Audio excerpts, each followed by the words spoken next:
Okay, this is a little bit different documentary or video than I usually do because I wanted to tell you about this documentary that I think it's Pulitzer Prize material. And it's done by Joshua Philipp, who's an investigative reporter for the Epoch Times.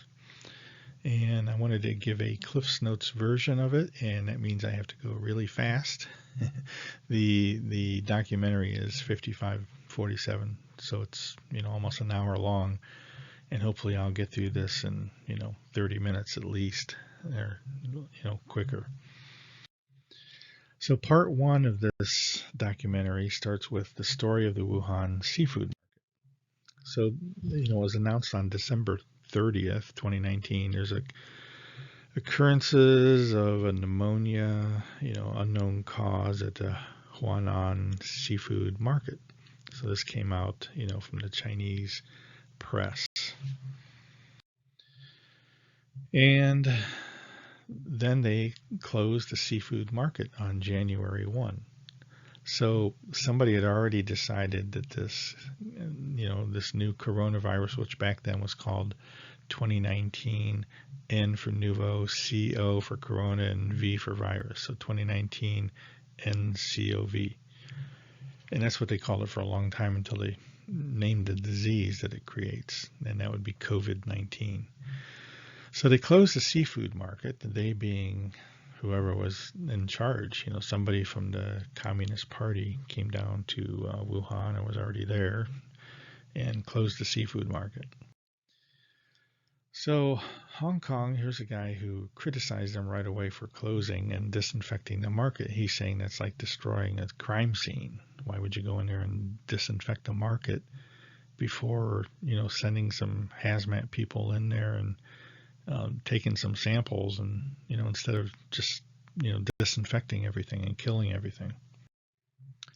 So some authorities announced that 33 of 585 environmental samples taken at the seafood market were found to contain the novel coronavirus, the nucleic acid. So they took a bunch of samples from this seafood market and found, 33 samples of the coronavirus in the seafood market. So that's what they used to conclude that the seafood market was the origin of this virus. So here's some problems with that. Philip, he interviews a bunch of people, and he's apparently pretty well connected because people talk to him. So one issue here, one of the first issues, this is Dr. Sean Lin talking. He discussed the fact that there are 14 out of 41 people, the first 41 people were infected, who had nothing to do with the seafood market, didn't come into contact with anybody who'd been to the seafood market. So they did traces of all these people. And it just didn't make any sense that 1/3 of the people weren't affiliated with the seafood market. Plus, another point, no one sells bats at the seafood market, and the authorities came out and said that it's a bat virus. The people from the laboratory that we're going to take a look at later. So here's another expert that didn't dwell on the fact that 1/3 of the people weren't affiliated with the seafood market. She said, and she's been doing this for 40 years, she's a virus expert, that it would be impossible to go from patient 0 and spread through the population so fast. We're talking about 41 people that were infected here in a 1-month period, and it would just be impossible for the one person who wasn't at the seafood market to spread it by somebody who maybe went to the seafood market and then infected people that worked at the seafood market. It's just too fast for that to happen. Then a couple of medical journals, Lancet and New England Journal of Medicine, two prestigious medical journals, came to the same conclusion, that the source is not the seafood market. The mysterious gene sequence. So one thing you think that the Chinese authorities forget is this virus stuff, probably everything they learned from the West somewhere. you can't get by. Other people are going to take the gene sequencing and discover things about it. And, you can't really lie to people because there's experts all over the world. So what they're saying here, the Wuhan coronavirus is closely related to the two viruses sampled from the bats of Zhoushan by the People's Liberation Army. So there's an army group here of medical people, and they discovered a virus in bats that were in a different area of China. And on the right, say the Wuhan coronaviruses have an 89.1% nucleotide similarity to one of these army bats, the species of bats, from the army, and a 100% amino acid similarity in the NSP and E proteins. So we'll show you what that is in a minute. So here's on the upper left, this is a tool. This is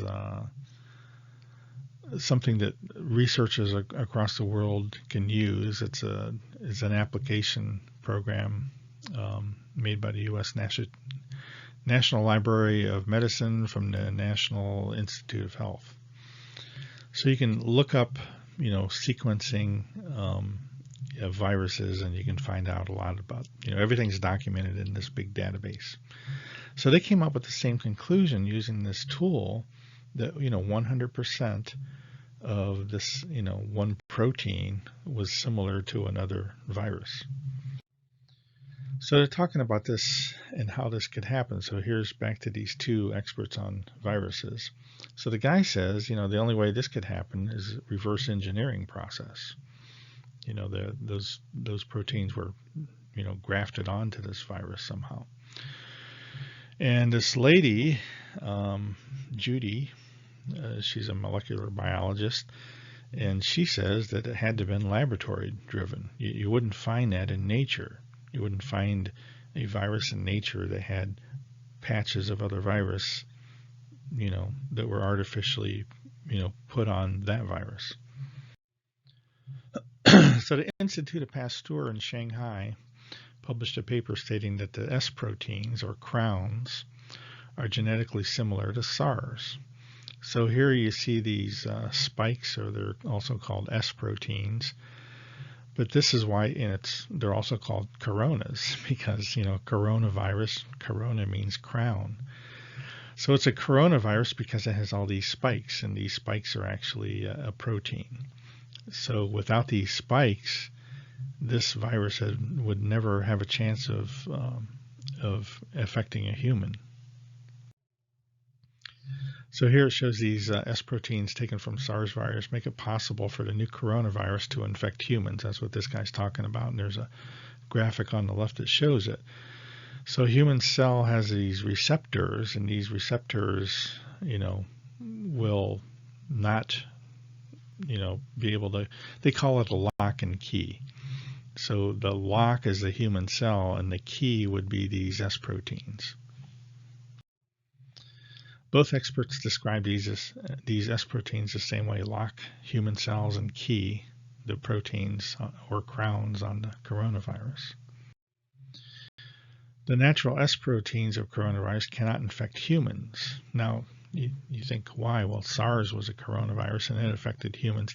But SARS actually, came from a bat and then mutated and got into another animal that they're not, there's some debate on what other animal it was. Some people think it was pigs. So if it got into pigs, there are viruses in pigs that can affect humans. So it could have mutated in a pig and then been able to, infect a human. The S protein was not if it wasn't in the new coronavirus, it could not affect human cells. It was put there intentionally. It was engineered.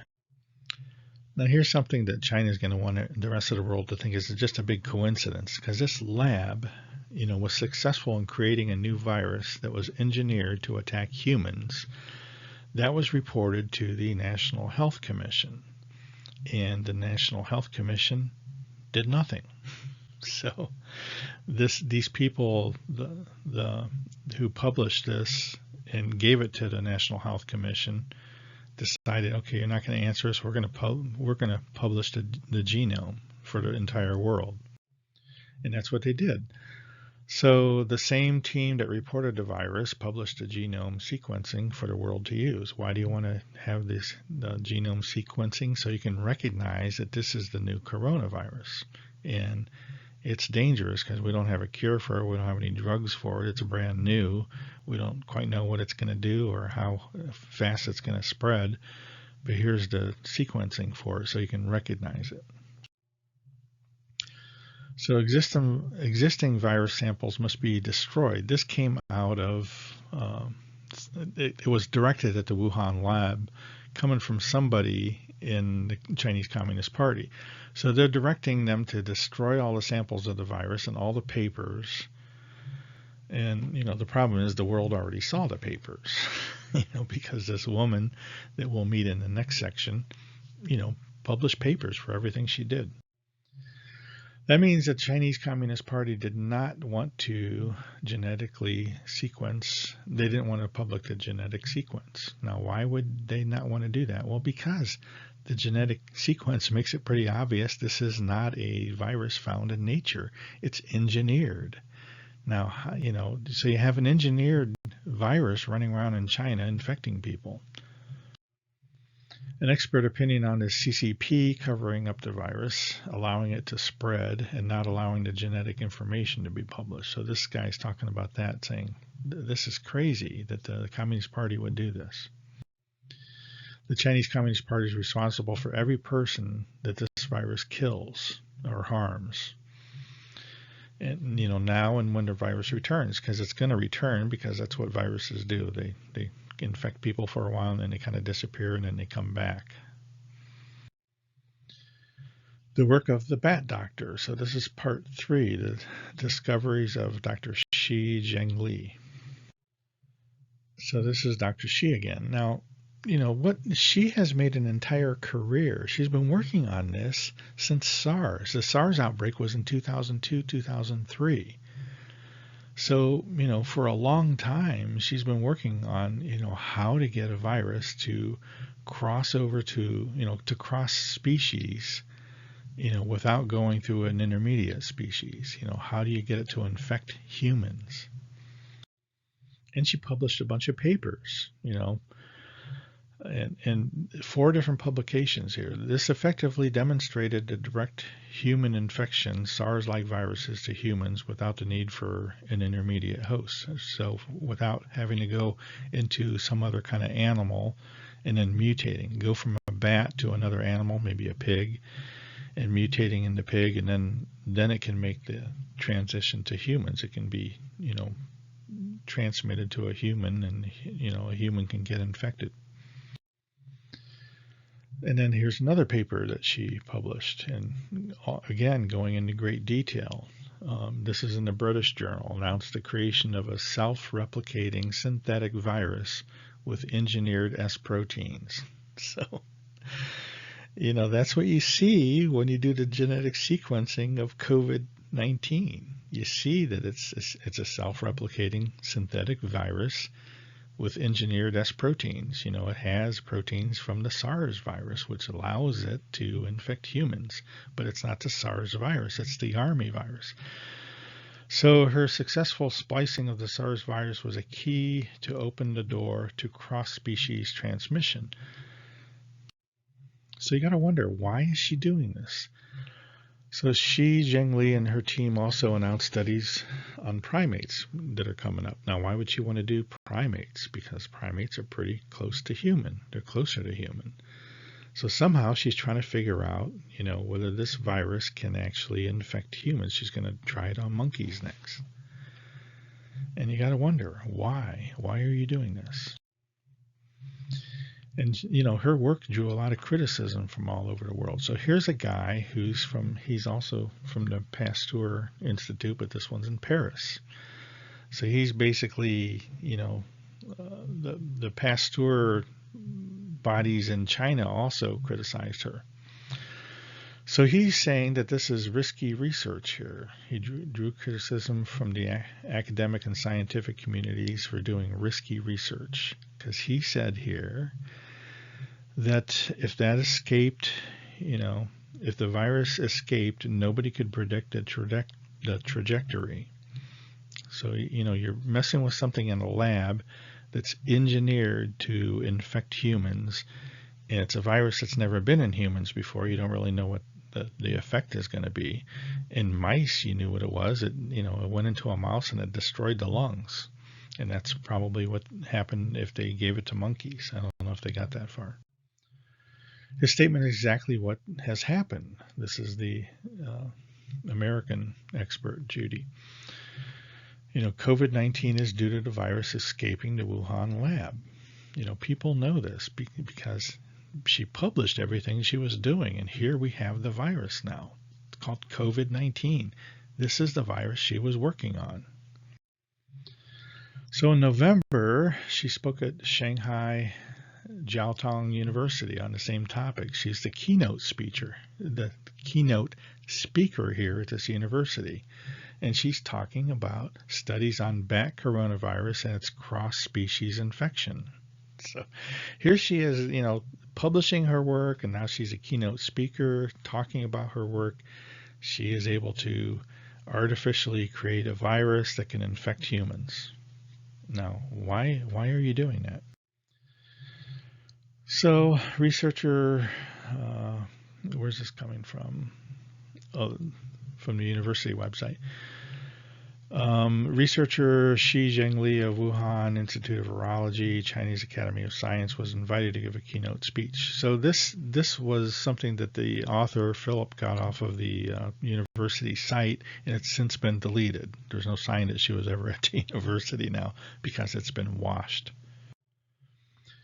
The U.S. National Institute of Health suspended funding for any similar tests going on in the United States, and they found a guy who's doing a similar test, and here he is. So I think this is University of North Carolina. Yeah, University of North Carolina.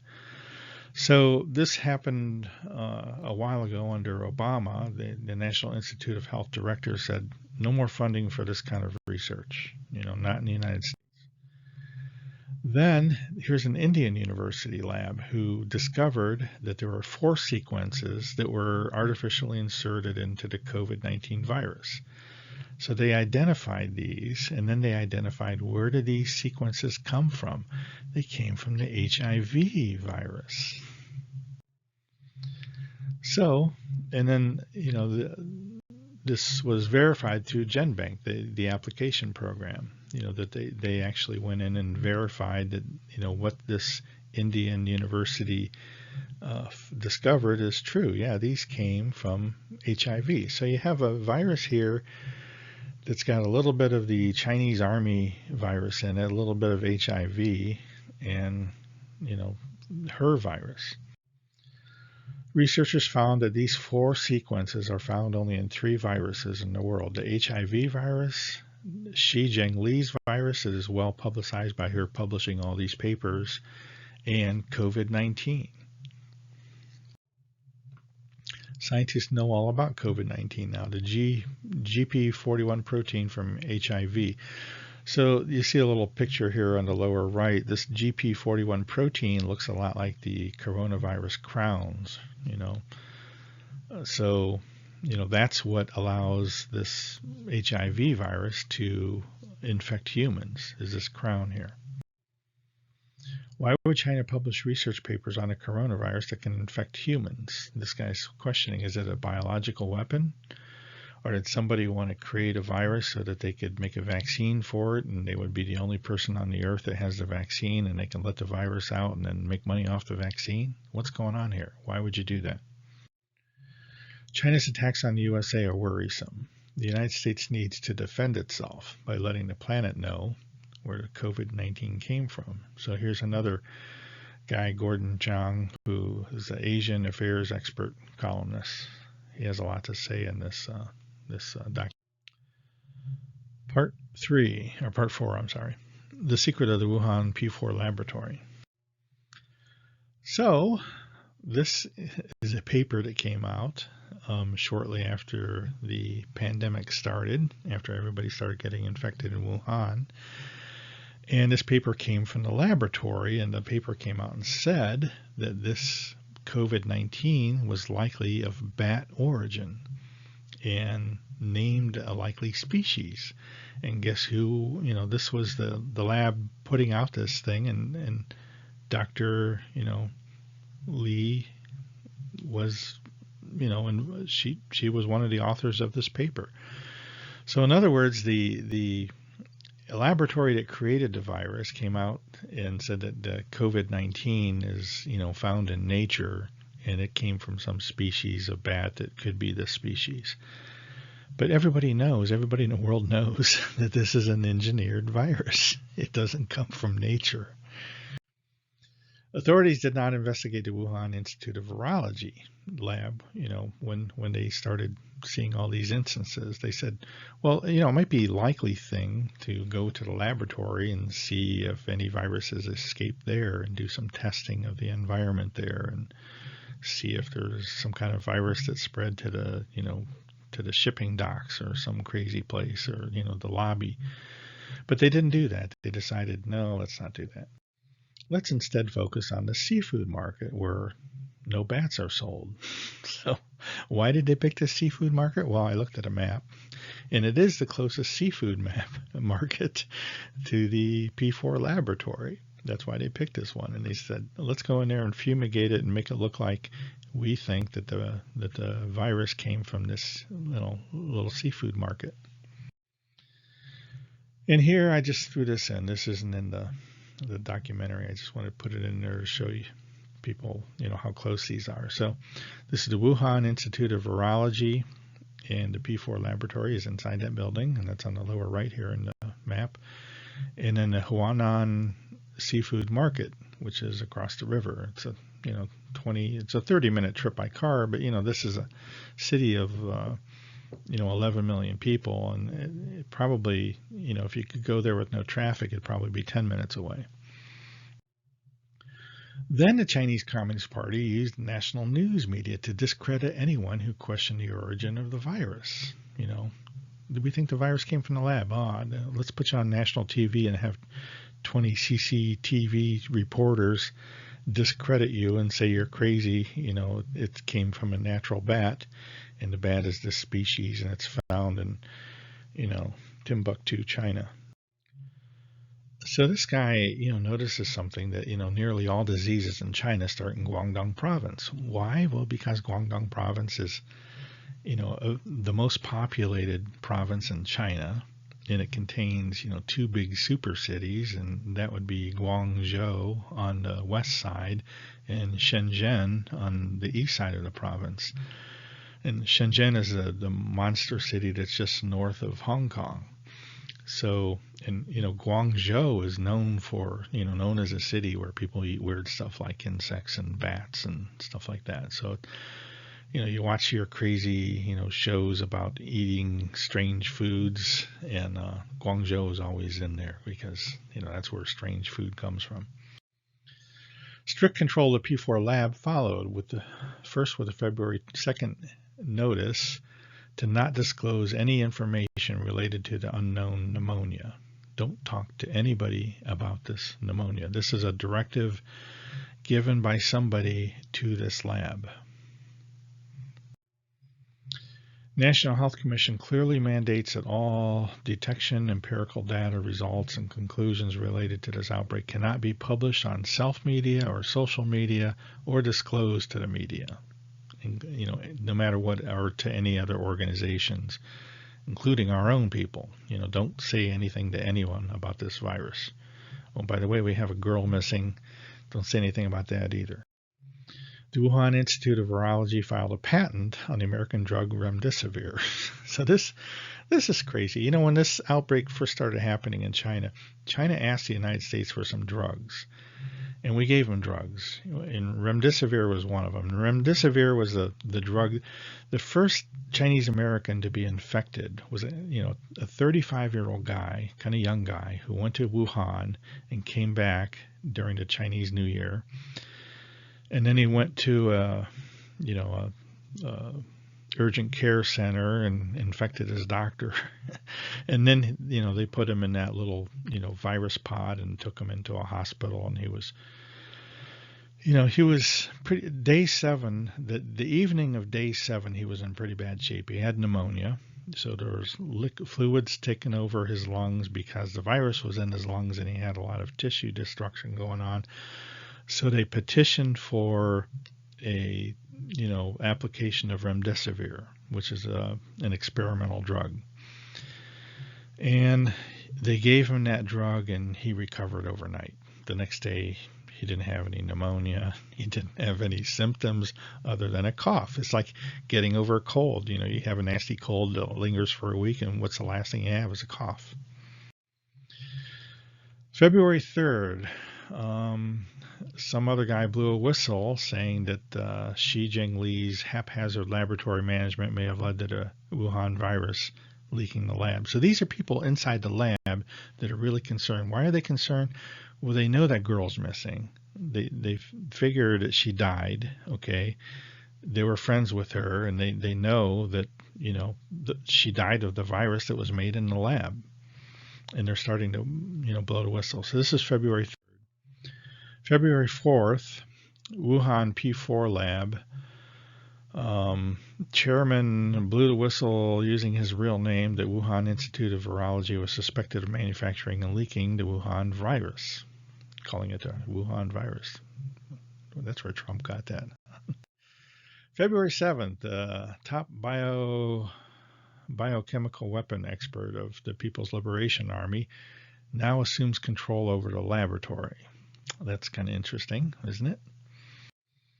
February 14th, Chinese leader Xi Jinping called for the inclusion of biosecurity into China's national security framework and wanted to accelerate the introduction of biosecurity laws. February 15th, the Institute refuted widely spread rumors on Chinese social media that a female graduate, Huang Yangling, was patient 0 and had perished. However, Huang's photo, CV, and thesis were all removed from the Institute's website, leaving only her name. Now, this is something Philip discovered there. A lot of other people that were working there and left, they kept their profiles up there, but hers they didn't. So these are some pictures that I dug up. That's her on the left in the red circle in the back. So she's a young kid. She's a graduate student. This might be her first job working in the P4 Laboratory. And here's Chinese social media, a couple screen prints of this. People are just going crazy. What happened to this girl? You say that she left, show her to us. Where'd she go? Let's look all over China and, try to find her, and then we'll believe you that she left. February 17th, Wuhan P4 Lab, Institute researchers. Now this is somebody at the Research Institute. Chen Guangzhou blew the whistle using her real name that Director General of the Institute, Wang Yangyi, was suspected of leaking the virus. So here's people at this lab, blowing a whistle and telling everybody, that it came from here. The virus came from this laboratory. So here's more stuff. This is France. France had a significant amount of involvement in the design of the building.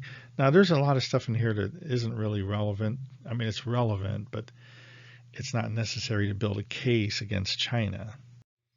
So here's the lab. China, it's like France started working with them at first. I think Philip, the author, is a little bit off base here when he said that they picked out a French architect and then switched to Chinese. That's not typical. I know this because I've worked on some of these projects. If you consider, Shanghai and Pudong, you have those 3 big massive towers. Okay, you have the Jinmao Tower, the tower of the Shanghai Financial Tower, and a new tower of Shanghai, which is the one that twists as it goes up.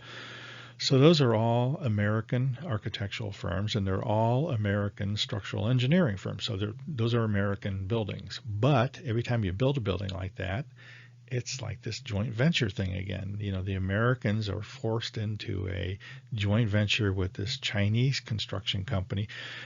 Naturally, China doesn't build skyscrapers, ever, never. So Americans build skyscrapers. So do British and Germans sometimes, and Russians build them in Russia. They don't really go around the world building them. But Americans are really the skyscraper people of the world. And they're always forced into another, a joint venture with another firm. So I think that's what happened here. I don't think they switched and went with the Chinese firm, because I don't think China would trust a Chinese firm to build a laboratory like this. It was one of those matters where if you want to do business here, you got to work with our people. So we're a developing country, and we want to steal your intellectual property. We want to know everything you know.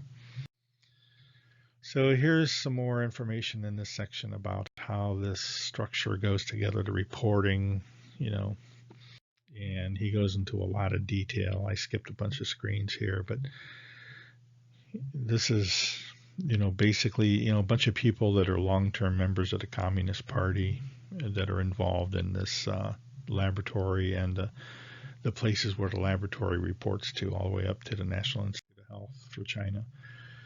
And then another thing here, this one guy is related to this, or runs this Fosun Pharmaceutical, which is the company that actually patented and now owns the patent for remdesivir, the American drug.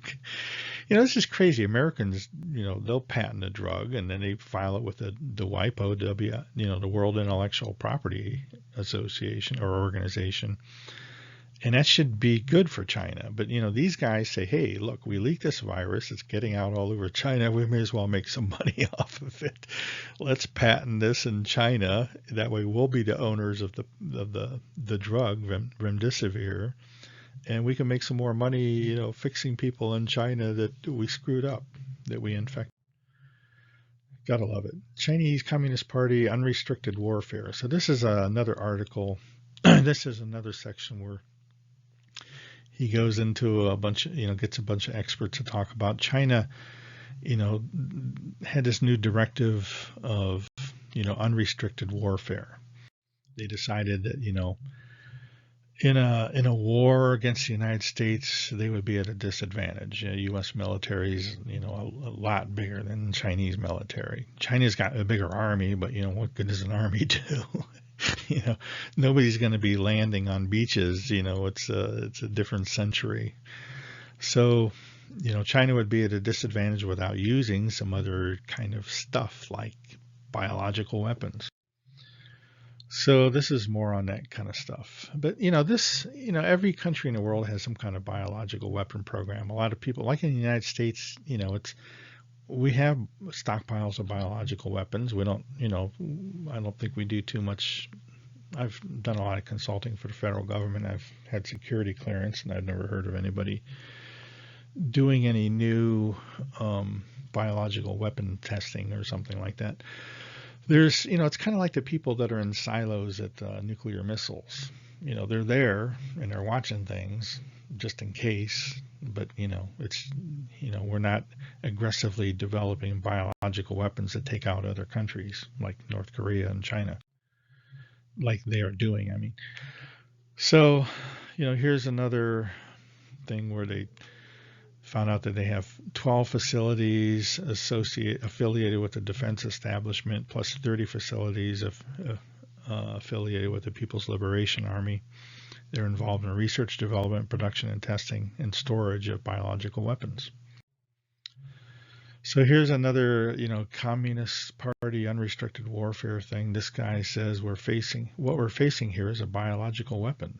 This is an offensive biological warfare weapon. COVID-19.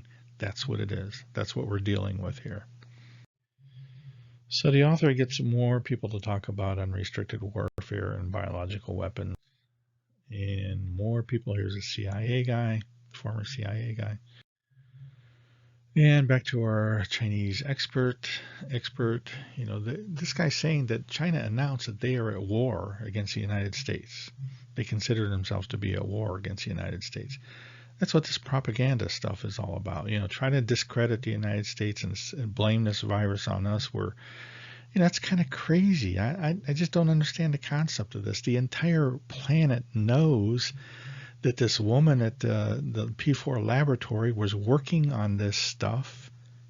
She was working on a virus that would infect humans by combining parts of the HIV virus and by combining the S proteins and making it able to jump species and infect humans. We know that the world knows she was doing this, and now all of a sudden we have a virus running loose that does that. Even though her institute said no, it came from some kind of bat in some other part of China. Facing the pandemic. So more here. This is stuff you hear about all the time. The WHO, the role of the WHO in this pandemic. Well, people wonder about this, and this guy really ought to resign. He's probably, got a multi-million-dollar bankroll coming in every year from China.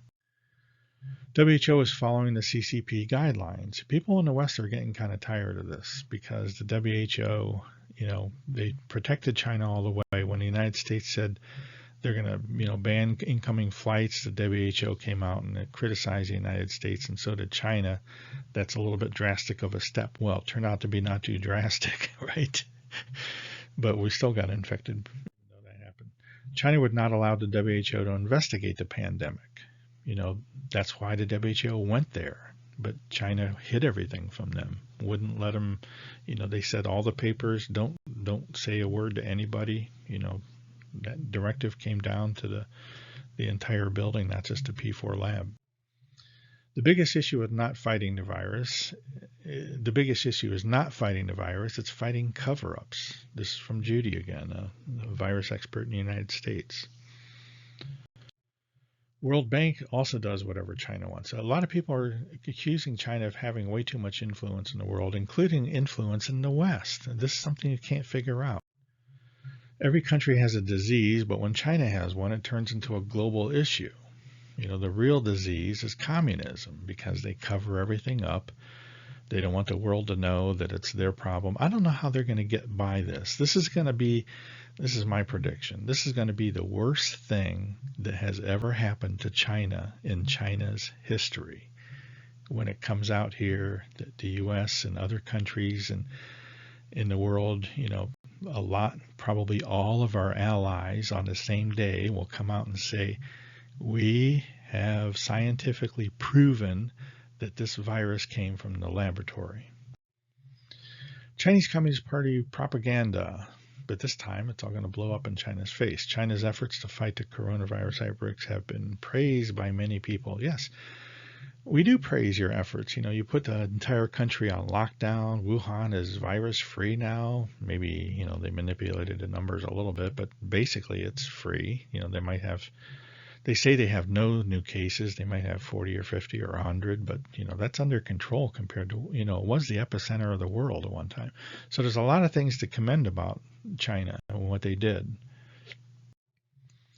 You can get more from the news by what they're not saying. Here's another guy talking about, he's accusing the news networks of playing into China's hands. The news networks, they don't want to piss off China either. The CCP is suppressing speech in the West, and he's talking about the networks too.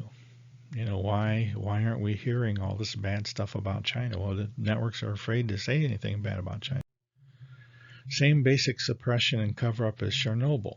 The CCP is focused on protecting their power, not their people. They don't care what happens to people in China. They want to stay in power. They have ways of doing that. They demonstrate ways of doing that every so often by arresting people. The CCP is blind and grossly irresponsible. There will not be peace and stability in the world as long as the Communist Party rules China. That's pretty obvious, but how do you get them out of power? Well, it's going to take something. The CCP is responsible for human rights violations, 1 to 3 million people in concentration camps. Basically, this guy just said that Chinese communism is evil. March 24th, United States. Texas lawyer Larry Klayman filed a complaint in the Texas federal court seeking $20 trillion from the Chinese government. This is the first motion against China.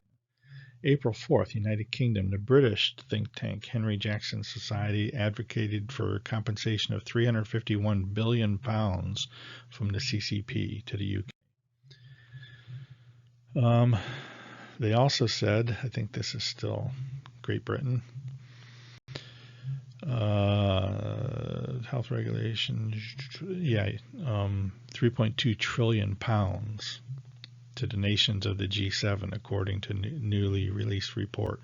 $3.2 trillion to the G7. The International Council of Jurists, and this is from India Bar Association, also filed an action but didn't name a total dollar amount. So, get ready for repercussions, China. Reveal the truth through investigations, initiate sanctions against the CCP, and seek massive restitution for the worldwide public health emergency and, the loss to the economy. China is going to be liable for a lot of stuff here. And, I know what they can do against China. Don't want to say so. So this is crazy. Those who mocked us on the Silk Road, agreement with extended relations between China and development and stuff like that and trade, now admit that investing in this friendship has allowed us to save lives in Italy. If you would have just given me part of this quote, I would have guessed that Italy said it, because how could you say something like this? China has, they're saving lives in Italy now. How do you figure? China gave you the virus and you're still the number one country in the world for total deaths. You're leading the planet on people dying from coronavirus. How can you say anything about the agreement you have, the friendship you have with China being good? We don't need this kind of stuff. This needs to go. The author agrees to this too. This is a slide I put in, by the way, not the author. But, you can't have this. You have to have the entire West going to China at the same time and on the same day, seizing assets and stuff like that. Okay, that's all we have. I appreciate your help. Watch the video.